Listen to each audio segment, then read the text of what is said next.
Hukum bagi orang-orang yang sedang patah hati. Aku harap tidak melakukan kesalahan, sehingga kami tidak perlu berpisah. Bukan karena aku mencintainya, atau menyayanginya, atau mendambakannya. Tetapi memang hukum selalu berlaku demikian. Jika kau mencintainya, kau berharap tidak melakukan kesalahan agar kau tetap terus bersamanya. Tetapi kau tahu, semua itu harapan. Dan harapan selalu tidak berbanding lurus dengan kenyataan.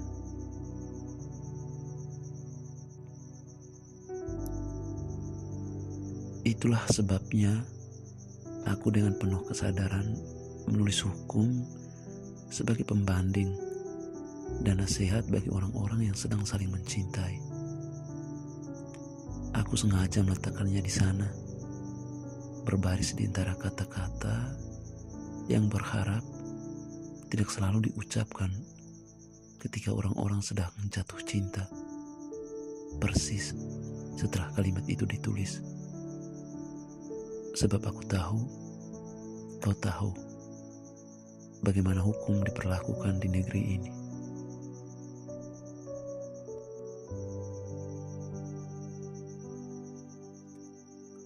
Jadi, ini nasihatku.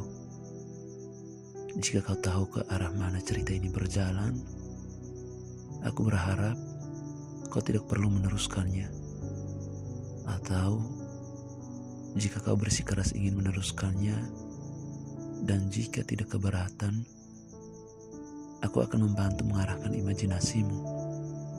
Sebab aku tahu betapa buruk caramu menulis cerita.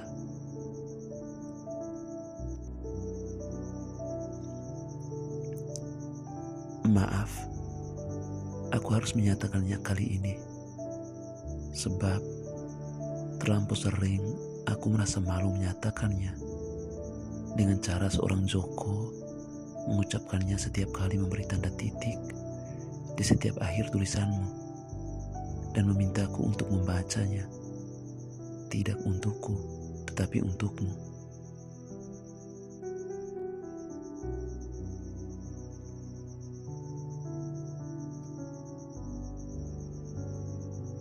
Satu-satunya caraku menyelamatkanmu adalah mengatakannya sebagai ucapan yang selalu diharapkan orang-orang yang sedang mendambakan keselamatan.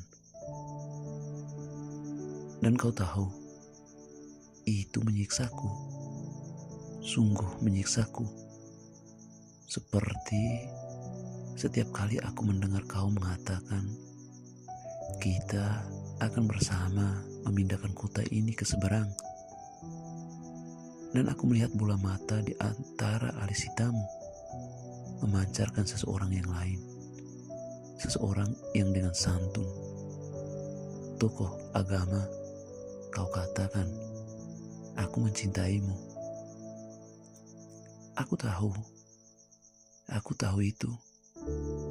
Meski kau tahu, atau pura-pura tak tahu kalau aku tahu. Sebab aku tahu, kau tahu hukum-hukum itu berlaku, seperti juga aku.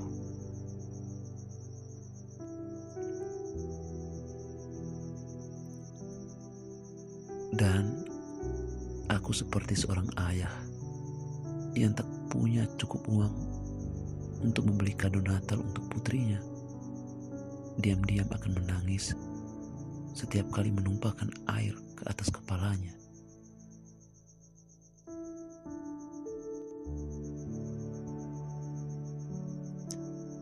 Cerita ini akan ditulis seperti seseorang yang sedang berjalan ke dalam hutan rimba yang gelap. Atau tidak, aku tahu kau tak dapat membayangkan bagaimana hutan gelap memagarimu, atau mencium bau hutan bambu yang mulai tumbuh remaja dan berubah hijau. Sebab di kota ini dari mana kau berasal, lampu-lampu menjejalimu, derak sepatu para pekerja menghantuimu, deru mesin memecahkanmu, dan suara para pencari Tuhan menikamu. Jadi untukmu, cerita ini akan ditulis seperti seorang yang sedang berjalan menyusuri gang sempit dan lorong gelap penuh sampah, dan kau akan menyaksikan rombongan tikus di sana, melewati bau limbah pabrik sepatu, kotoran hewan, manusia, dan deretan grafiti yang berasal dari kencing orang-orang yang lelah antri mendapatkan kartu gratis untuk kesehatan. Dan aku tahu kau di sana duduk dan hanya menyalakan lampu meja, membaca tulisan ini sambil memaki dalam hati betapa kau mencintaiku dan kesepian membunuhmu lebih dalam.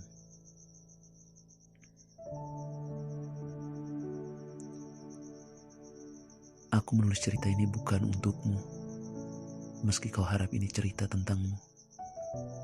Aku menulis kisah ini tentangnya 2 jam 47 menit, dan aku berharap kelak jika aku telah mampu menulis cerita untukmu, aku akan menulis cerita untuk orang-orang yang sedang patah hati dan merayakannya dengan cara orang-orang sedang patah hati, seperti cara kau mengucapkannya kepadaku untuk seseorang yang diam-diam kau katakan, "Aku mencintaimu."